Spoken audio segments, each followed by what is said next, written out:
창세기 8장 15절에서 22절까지 교독하겠습니다.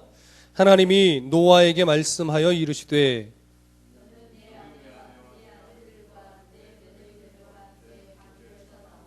너와 함께한 모든 혈육 있는 생물 곧 새와 가축과 땅에 기는 모든 것을 다 이끌어내라. 이것들이 땅에서 생육하고 땅에서 번성하리라 하시매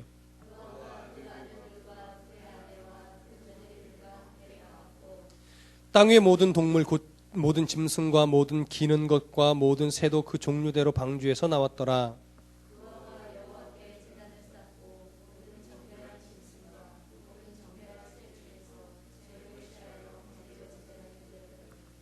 여호와께서 그 향기를 받으시고 그 중심에 이르시되 내가 다시는 사람으로 말미암아 땅을 저주하지 아니하리니 이는 사람의 마음이 계획하는 바가 어려서부터 악함이라. 내가 전에 행한 것 같이 모든 생물을 다시 멸하지 아니하리니 땅에 있을 동안에는 심음과 거둠과 추위와 더위와 여름과 겨울과 낮과 밤이 쉬지 아니하리라. 아멘. 저번 주에 창세기 이제 8장 1절부터 14절까지를 봤는데요. 노아와 그의 가족들 그리고 그와 함께 방주에 탔던 짐승들 방주에 들어간 지 1년하고도 열흘이 지났습니다. 그리고 열 하루째 되는 날 드디어 방주에서 나올 수가 있었어요. 근데 방주에서 나오기 전에 노아는 처음에 어떻게 해요? 까마귀를 내보냈었어요. 근데 까마귀가 왔다 갔다 하면서 정착을 못하는 것을 보고 까마귀의 습성상 이 가까운 곳에 아직 땅이 마르지 않았구나 이것을 확인했고요. 두 번째 비둘기를 또 내려왔는데 비둘기가 정착할 곳을 찾지 못하고 비둘기는 멀리 못 날아가는 새니까 그래서 비둘기가 오는 것을 보고 아직 가까운 곳에 또 땅이 마르지 않았구나 이것을 확인했고요. 또 이렇게 그렇게 7일씩 지난 후에 또 7일이 지나서 비둘기를 세 번째 내려보냈더니 비둘기가 드디어 뭐예요? 새로 난 이파리 새로 이렇게 싹이 난 이파리를 물고 오는 것을 보고 이제 가까운 곳에 땅이 말랐구나 확인했습니다. 확인했으면 어떻게 돼요? 문 열고 나가면 되잖아요. 근데 노아가 나가지 않고 또 기다렸습니다. 기다리기 전에 방주 위쪽에 뚜껑을 열고 쫙 살펴봤죠. 이제 거의 말라가는구나. 사실은 봤으면 나올 수 있어요. 근처에 말랐으면 나와서 하나님께 제사드리고 감사합니다 하고 이제 또 제 두 번째 삶을 살아가면 되죠. 근데 안 나와요. 안 나오고서 그렇게 52일 정도를 더 기다립니다. 52일. 한 달도 아니고 거의 2달 가까이를 기다리다가 드디어 하나님이 이제 노아야 너희 가족들과 너희 그 짐승들을 데리고 방주 밖으로 나오라. 이렇게 하나님의 음성을 들은 후에야 비로소 나옵니다. 그냥 나와서 노아가 결국 그 방주에서 나와서 그 방주에 나온 후에 바로 먼저 하는 게 뭐예요? 번제를 드립니다. 번제를. 자, 오늘 보면 어디에 번제 드리는 장면이 나오죠? 20절. 노아가 여호와께 제단을 쌓고 모든 정결한 짐승과 정결한 새 중에서 제물을 취하여 번제로 제단에 드렸더라. 이렇게 나오자마자 이제 번제를 드리고 이 번제의 중심에 마음에 노아의 중심 마음에 뭐가 있었을까요? 우리를 살려주셔서 감사합니다. 그리고 우리를 죽이지 않고 땅에 발을 딛게 해주셔서 감사합니다. 그러니까 이렇게 노아는 1년이 넘도록 방주에서 떠돌아다니면 물 위에서 방주 안에 있으면서 물 위에서 떠돌아다니면서 하나님께 순종하는 법, 하나님의 말씀에 순종하는 법을 배웠어요.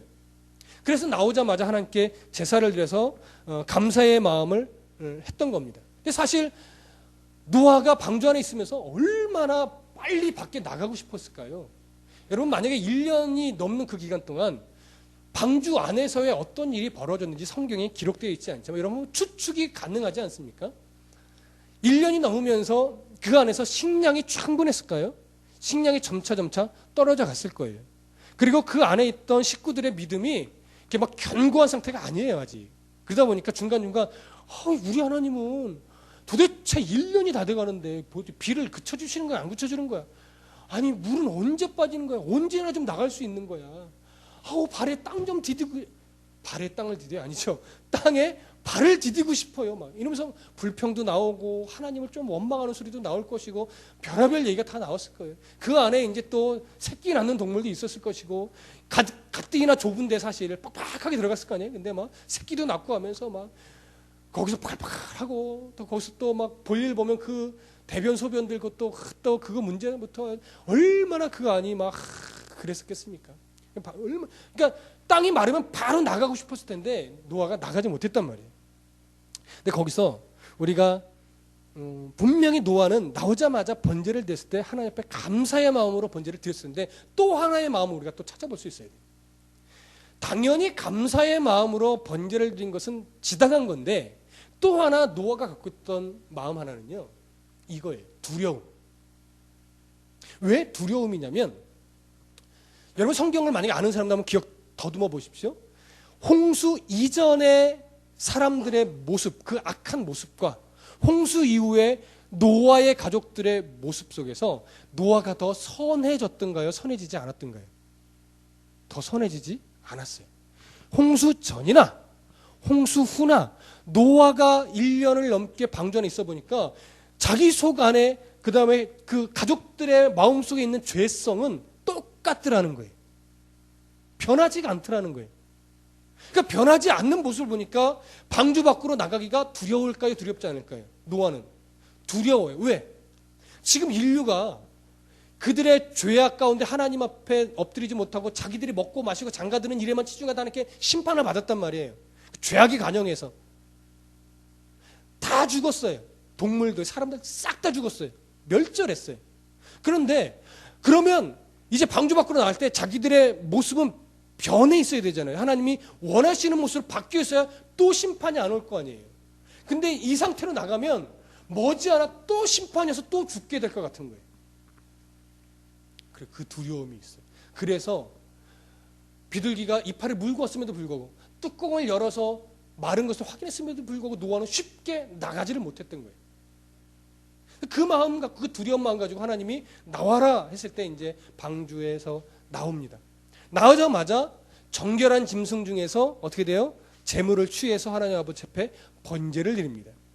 여러분 번제는 아시다시피 그냥 감사합니다 이런 의미의 제사가 아니에요. 피를 빼고 모든 것을 다 통째로 제단 앞에 올려놓고 다 태워서 드리는 제사의 방식이에요. 그리고 하나님 아버지 앞에 너무나 간절히 원하는 것이 있을 때 내 모든 목숨을 걸고라도 하나님 앞에 간구합니다. 이런 의미의 제사가 번제란 말이에요. 거기에 물론 속죄의 의미도 있고 여러 가지 의미가 담겨 있어요. 단순히 화목을 위하다거나 단순한 감사가 아닙니다. 하나님 아버지 앞에 올려드리는 제사예요. 그래서 향이 올라가서 향이 연기가 이렇게 흐트러지지 않고 하나님께 바르게 올라가면 하나님이 그 제사를 받으셨구나 이렇게 확인되던 시대예요. 그래서 오늘 본문에 보면 21절에 여호와께서 그 향기를 어떻게 해요? 받으시고 이렇게 되어 있습니다. 받으시고. 그러면 그 향기를 받으셨다라는 것은 그 번제를 받을 때 하나님이 노아의 마음을 들으셨다라는 거예요? 안 들으셨다라는 거예요?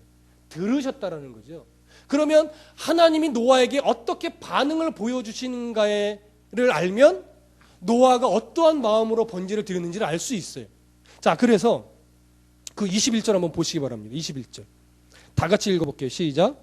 여호와께서 그 향기를 받으시고 그 중심에 이르시되 내가 다시는 사람으로 말미암아 땅을 저주하지 아니하리니 이는 사람의 마음이 계획하는 바가 어려서부터 악함이라. 내가 전에 행한 것 같이 모든 생물을 다시 멸하지 아니하리라. 여러분 방주에 나와서 노아에게 만약에 노아가 감사의 제사를 그냥 단순하게 드린 거라면 하나님이 이렇게 반응하시는 게 옳아요. 뭐냐면 야 노아야 그래 너 참 잘했다. 내가 네 가족들은 살려줬으니 앞으로는 예전 모습과는 달리 나를 바르게 섬기고 나한테만 제사를 드리고 그렇게 죄 짓지 말고 바르게 살아라. 그럼 내가 계속해서 복 줄게. 이렇게 나와야 정상이잖아요. 근데 약간 엉뚱하게 하나님 뭐라고 말하냐면 내가 다시는 이 땅에서 생물을 물로 심판하지는 않을 거라는 거예요. 이유는 이거예요. 어려서부터 사람이 악하다 이거예요. 악하다. 이 얘기는 뭐예요? 노아가 그 가족들이 하나님이 원하시는 그 신앙적인 인물로 성향이 바뀌었다라는 거예요? 아직도 안 바뀌었다라는 거예요? 안 바뀌었다라는 거예요. 안 바뀌었다. 노아의 두려움이 바로 그거였어요. 나를 봐도 안 바뀌었는데 여전히 내가 하나님 아버지 앞에 구원받은 존재라는 걸 알고 내가 하나님의 은혜로 방주를 타게 됐고 하나님의 은혜로 다른 사람 다 죽었음에도 불구하고 나는 살았다는 것을 내가 아는데 내 속을 보니까 죄의 모습도 죄로 향하는 내 죄성은 여전하다는 걸 노아가 아는 거예요. 자식들을 봐도 똑같은 거예요. 며느리를 봐도 똑같은 거예요. 야, 저 쇳덩어리들. 나도 그렇지만 야, 니들도 참 쇳덩어리다 이거죠.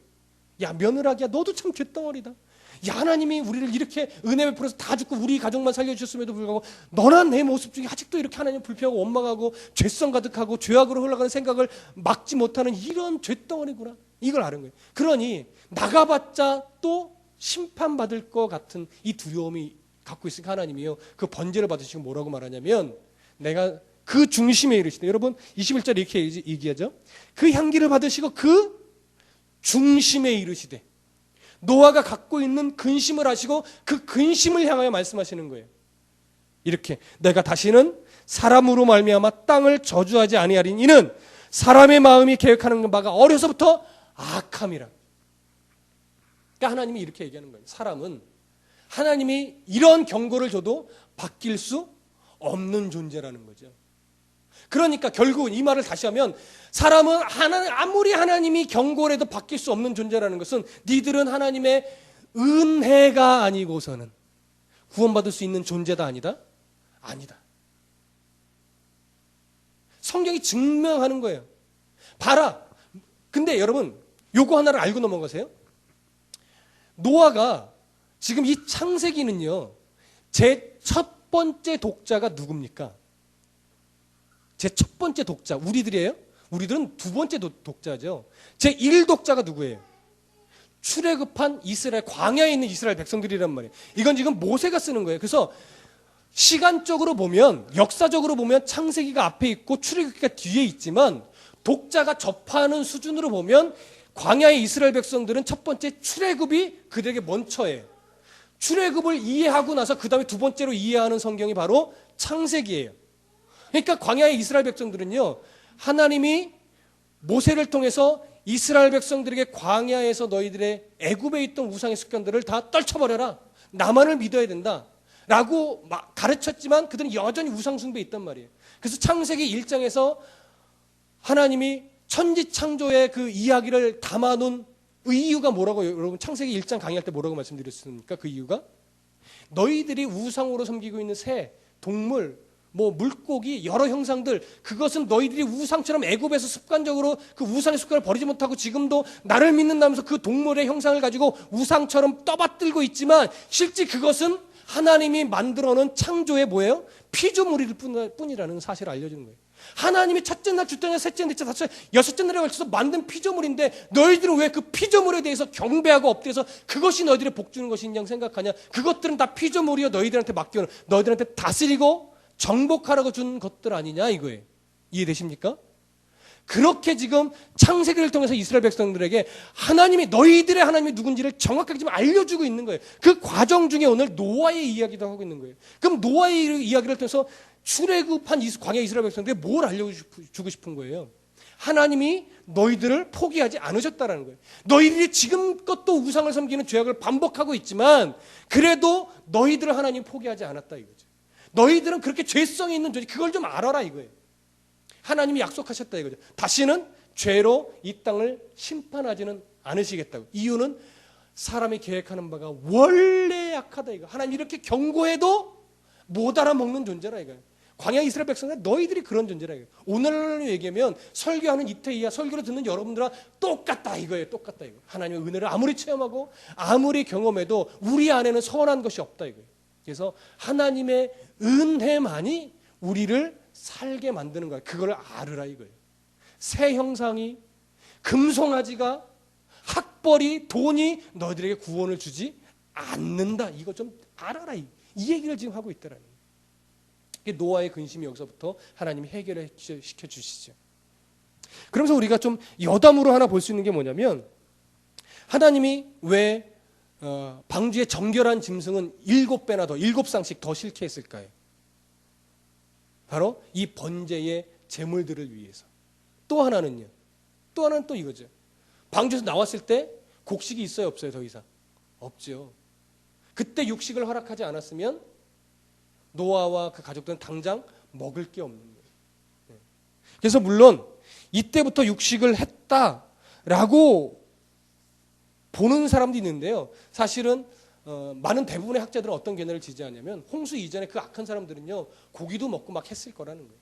근데 성경에서는 사실은 에덴 동산에서는 모든 동물들이나 사람이 육식을 안 했다라고 기록은 없어요. 그러나 성경 흘러가는 뉘앙스상 그 문맥상 대부분 다 초식이었고 사람들은 과일 열매 따먹고 살았을 것으로는 보여집니다. 많은 사람 학자들이 그렇게 견해를 주장합니다. 그러나 아담의 범죄 이후에 땅이 저주받아서 그 이전은 땅이 한번 곡식을 심으면 막 수천 배, 수백 배씩 막 열매를 거둬들여서 풍성했는데 땅이 저주를 받고 나니까 사람이 노력한 만큼 땅이 결실을 충분하게 주지 않더라는 거예요. 그러니까 늘 식량이 모자라고 또 흉년 한번 들면 또 부족하고 그러다 보니까 사람이 육식을 막 먹기 시작한 거예요. 그래서 홍수 이후에 그런 노아에게 이제 육식을 그냥 하나님이 허락해 주신 거예요. 다만 핏째는 먹지 말라고 하셨죠. 그런 부분은 이제 9장에 나가는 거니까 그거는 나중에 이제 다음 강해 때 하기로 하고요. 하나님께서 이런 노아의 마음을 아시고 이렇게 약속을 해주십니다. 첫 번째 약속은 바로 21절에 있는 것처럼 내가 다시는 사람으로 말미암아 땅을 저주하지 않겠다. 이게 첫 번째 약속이고요. 그다음에 두 번째 약속은 사람이 마음에 계획하는 바가 어려서부터 악함이다. 여전히 악하지만 내가 전에 행한 것 같이 땅의 모든 생물을 다시 멸하지는 않겠다. 이렇게 약속을 하신 거예요. 그래서 번제를 통해서 하나님은 노아에게 이런 위로를 해주시면서 그러기 때문에 너희들은 계속해서 내 은혜 안에 머물러라 가르쳐 주십니다. 그것에 대한 하나의 증표로 22절 다 같이 한번 읽어볼까요? 시작. 땅이 있을 동안에는 심음과 거둠과 추위와 더위와 여름과 겨울과 낮과 밤이 쉬지 아니하리라. 22절의 내용이 뭡니까? 계절이 바뀐다라고 하는 거죠. 그 이전에도 계절이 바뀌었었는지 안 바뀌었었는지 모르겠습니다. 그러나 에덴 동산 시절에는 분명한 건 계절은 없었습니다. 가장 사람이 살기 좋은 때였어요. 그러나 이 이후로 하나님이 계절을 주십니다. 그 앞에부터 있었는지 모르겠지만 대부분의 신학자들의 지지하는 바는 아마 하나님이 이때부터 계절을 주셨을 것이다 이렇게 이야기를 하기는 합니다. 어쨌든 이 계절을 통해서 우리가 봐야 되는 게 뭡니까?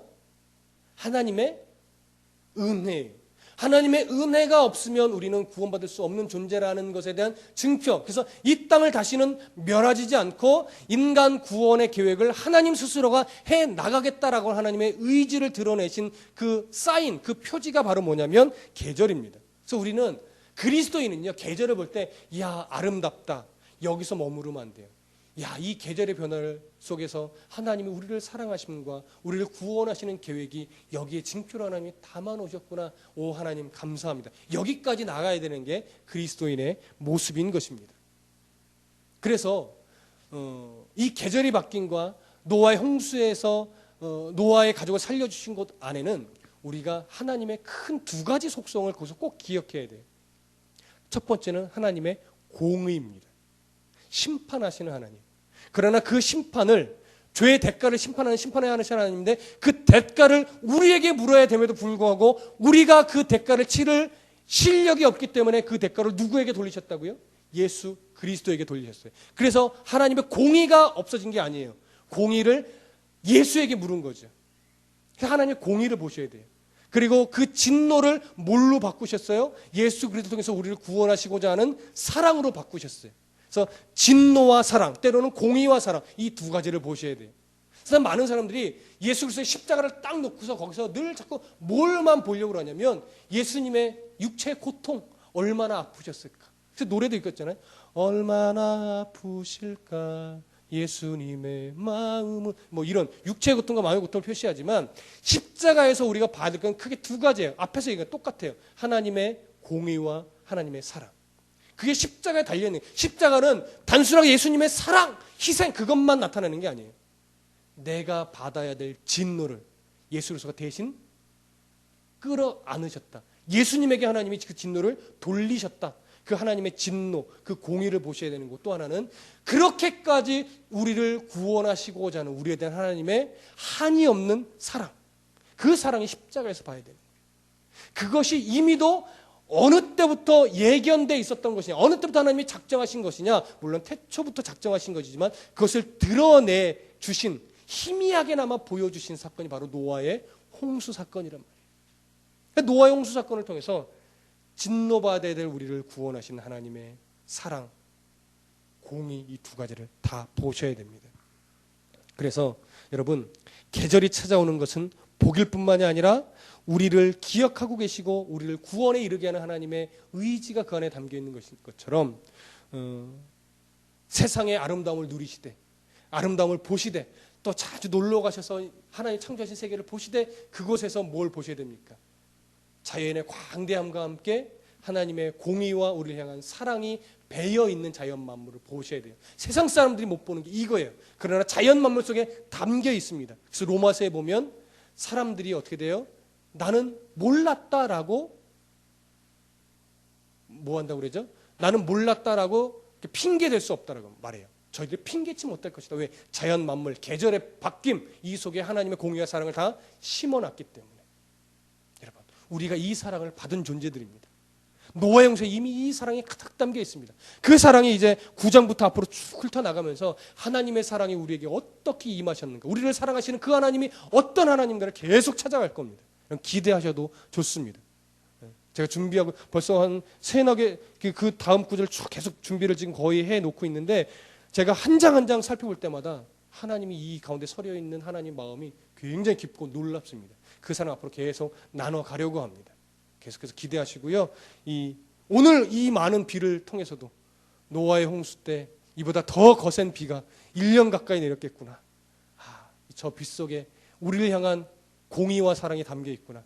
여러분, 비를 통해서 꿉꿉해, 이놈의 비는 언제까지 올까? 제 입에도 그런 말이 나왔지만 그런 말만 하지 마시고, 하나님, 저 홍수 속에서도 우리를 살려주시니 감사합니다. 이 고백이 빛 가운데서도 나타날 수 있기를 간절히 소원합니다. 기도하겠습니다. 사랑이 많으신 하나님, 우리와 같이 연약한 자를 하나님 사랑해 주셨습니다. 우리의 본성은 이렇게 악해서 하나님 앞에 구원을 받을 만한 자격이나 조건이나 실력이 없음에도 불구하고 하나님은 우리를 넉넉한 사랑으로 품으셔서 우리에게 공의와 사랑을 다 보여주셨습니다. 우리에게 물어야 될 죄의 대가를 예수 그리스도에게 돌리셔서 우리를 구원의 백성 삼으셨으니 감사합니다. 그 사랑과 은혜에 늘 감사하며 하나님 아버지 앞에 정말 바르고 온전하게 설 수 있도록 도우시고, 세상이 악하여 우리를 헛된 철학과 헛된 가르침과 헛된 성경 공부로 유혹하는 자들이 참 많습니다. 하나님, 다드림교 성도만큼은 성경을 성경답게 알아서 그 세상의 헛된 가르침에 흔들리지 말고 바른 하나님 앞에 우리가 온전히 서는 성도가 될 수 있도록 붙잡아 주시옵소서. 감사하며 예수 그리스도의 이름으로 기도했습니다.